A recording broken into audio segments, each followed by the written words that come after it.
6 months ago, my mom, Linda, nearly fell walking from the living room to the bathroom in the middle of the night. She was not seriously injured, but I will never forget the panicked look in her eyes and her trembling hands. A silent fear crept into my heart. What if she had actually fallen? What if next time, no one was there to help her up? My mom used to be such a dynamic woman. She loved baking, gardening, and walking around the neighborhood. But after that slip, she began to walk more slowly, no longer confident enough to step quickly or bend over like before. I saw that change every day, not from age, but because the small home where she lived had become a maze of potential risks. And so, instead of waiting for the next accident to happen, our family decided to make a change.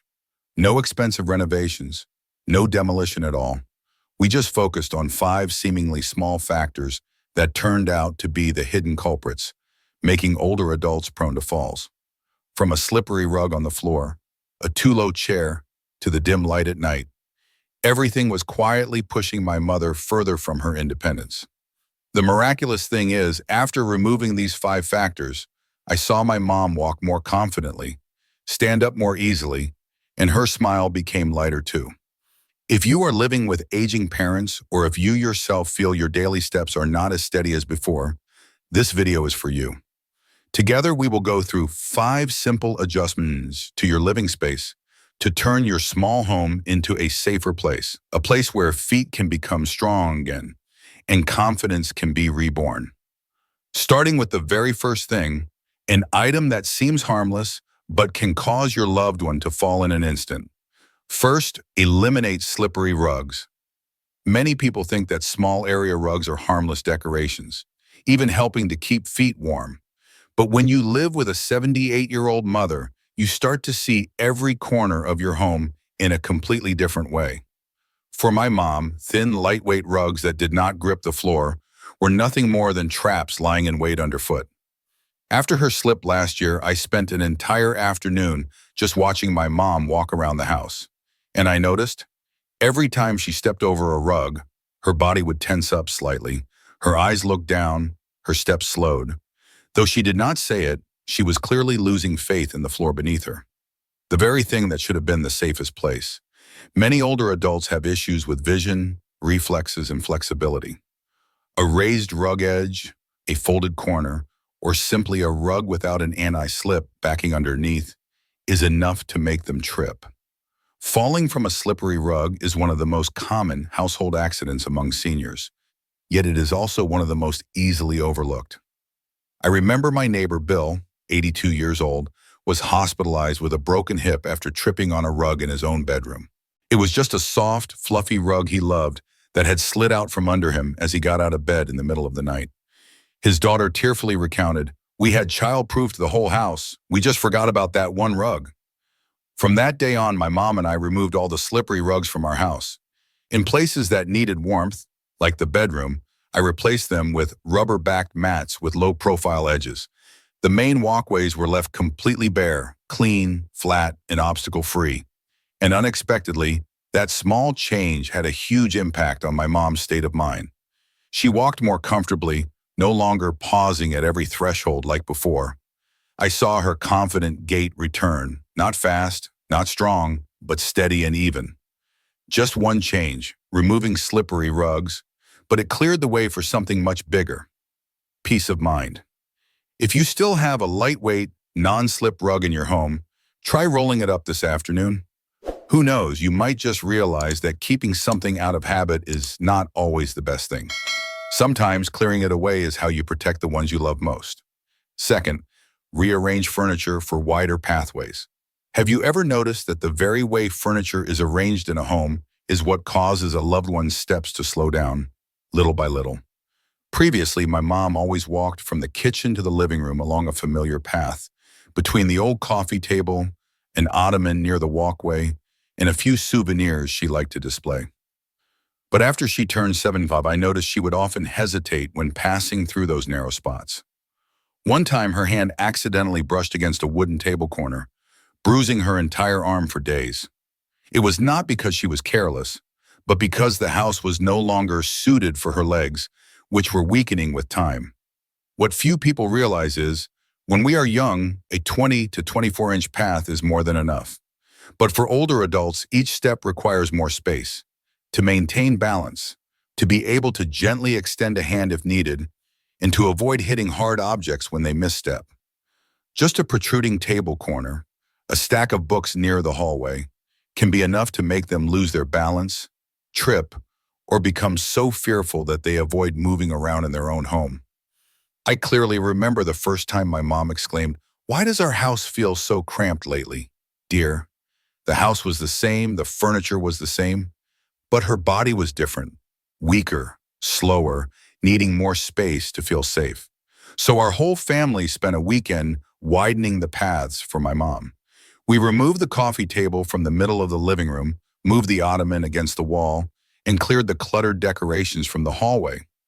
Instead of thinking it's fine to leave old things there, we started looking at every item with a new question. If mom walks by, will she get caught on this? Just a few days later, I saw my mom moving around more naturally, no longer feeling her way step by step or holding on to everything around her. She even said something that moved me. Now I'm no longer afraid to go to the kitchen at night. If your home has a narrow walkway, an item just sitting there temporarily, blocking the path, or tight corners that force a loved one to turn carefully to get by, perhaps it is time to reassess your home's layout.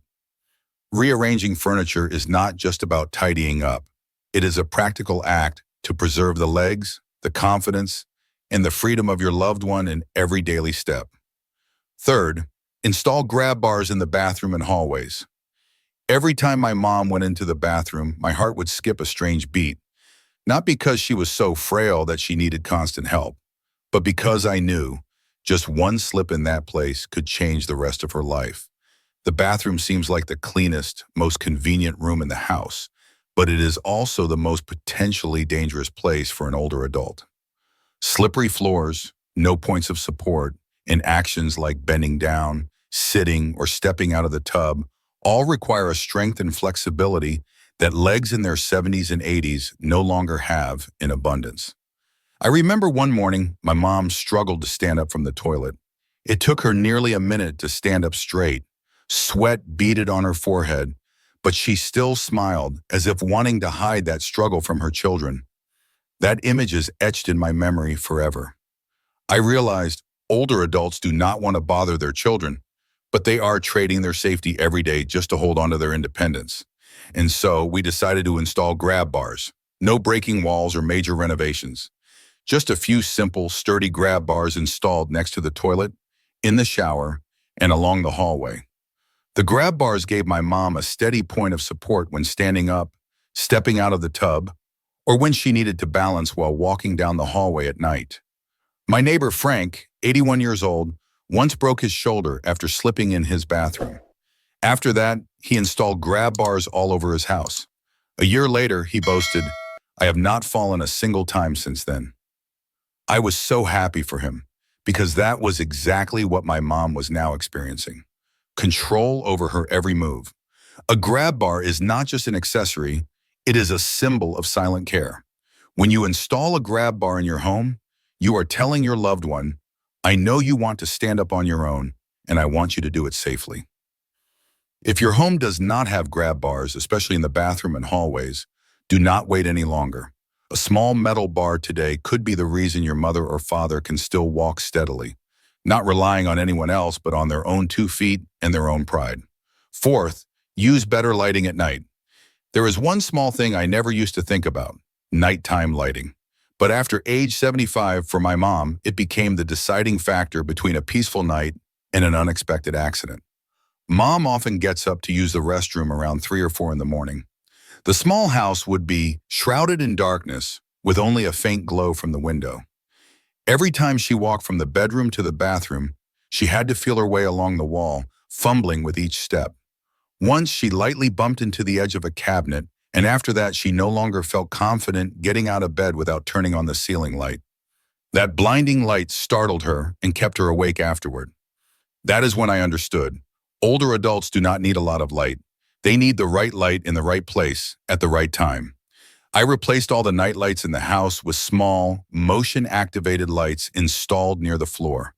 the kind that turn on automatically with movement. Whenever mom steps out of bed, a soft light comes on, bright enough to illuminate the path, but not to glare in her eyes. In the hallway, I installed a small LED light strip along the baseboard, helping her see every step without fumbling for a switch. My mom's old friend, Samuel, once fell and hit his head because he missed a step at the kitchen doorway at night. At the hospital, the doctor said, if there had been better light, that fall would not have happened. That statement became a wake-up call for his entire family, and for me. No one should have to choose between losing sleep from a light that is too bright and accepting danger in the dark.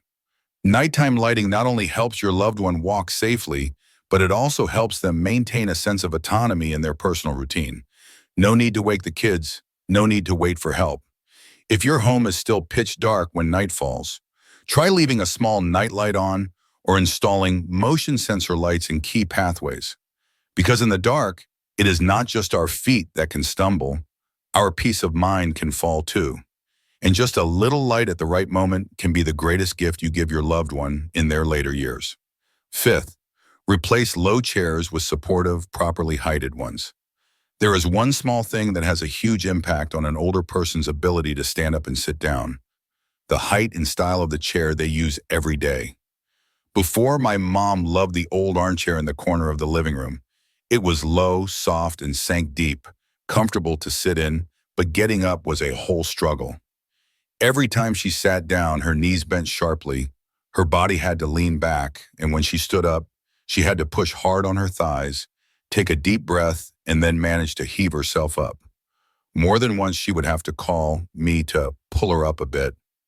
Each time I felt a pang in my heart, because I knew that just one wrong chair could take away the sense of independence my mother tried so hard to preserve. Many people do not notice that. With age, strength in the legs and lower body decreases significantly. A chair that is too low or has no armrests makes standing up extremely difficult. And the risk of falling from losing momentum while standing is also much higher. This is especially true for sofas, ottomans, or old unsteady armchairs, which are designed for young people, not for legs that have weakened over the years. So we decided to replace that chair with a model of a suitable height, the seat level with her knees, with a sturdy backrest and armrests on both sides. The very first time she tried it, my mom smiled. "This chair is so easy to get up from, dear." A simple sentence, but for me, it was a huge relief. Not just the living room, I also checked the chairs at the dining table, in the bedroom, and even the shower chair. Wherever my mom sat for a long time, we made sure the chair was a stable height and had a place for her to lean on or use her arms when she needed to stand. Larry, a family friend, once sprained his ankle from losing his balance while getting up from a deep, sinking sofa. After that, he replaced all the chairs in his house and said, "I am not afraid to stand up anymore." That story once again reminded me, a suitable chair is not just a place to sit, but a tool to preserve the independence, dignity, and safety of older adults. If there is a chair in your home that you see a loved one struggling to get up from, please consider a change. It might just take one new chair, and you will see the smile, the ease, and the stability return to your parents' movements, as if their feet were just given back their freedom after years of being trapped in chairs not meant for them. Looking back on this small but meaningful journey, I am still so grateful that I did not hesitate for another day. 5 seemingly simple changes: removing slippery rugs, clearing wide pathways, installing grab bars, improving nighttime lighting, and changing chairs, brought about a tremendous transformation, not only for my mother's legs, but for her spirit as well. Before, my mom used to say, "I will just sit here. I will call you if I need anything." But now she walks to the kitchen for water, walks in the yard every morning, and sometimes even stands up from her chair and smiles to herself. "Look at me, no help needed." Falling is not a rare occurrence for older adults, but it is also not something that cannot be prevented. The home where your loved one lives every day can be a place that nurtures independence, or it can unwittingly become a silent trap that makes them lose faith in their own body. Ask yourself, in your home, is there any item that makes your parents avoid it, feel their way around, or struggle every time they use it? If so, it might be time for you to start making changes without waiting for a fall to take action. Because nothing is more precious than seeing your loved ones still able to walk steadily and confidently in the very space they call home. Because safety does not come from a hospital. It starts with how you place a rug, install a grab bar, or turn on a small light at night. If this video gave you an idea for a change to make in your own home, please leave a comment and share. Who knows, your story might just inspire another child in another city who is looking for ways to protect their parents. Thank you for staying until the end. We all want the same thing, to preserve the safety, dignity, and smiles of the people we love. And sometimes it all just starts with one small decision. Today.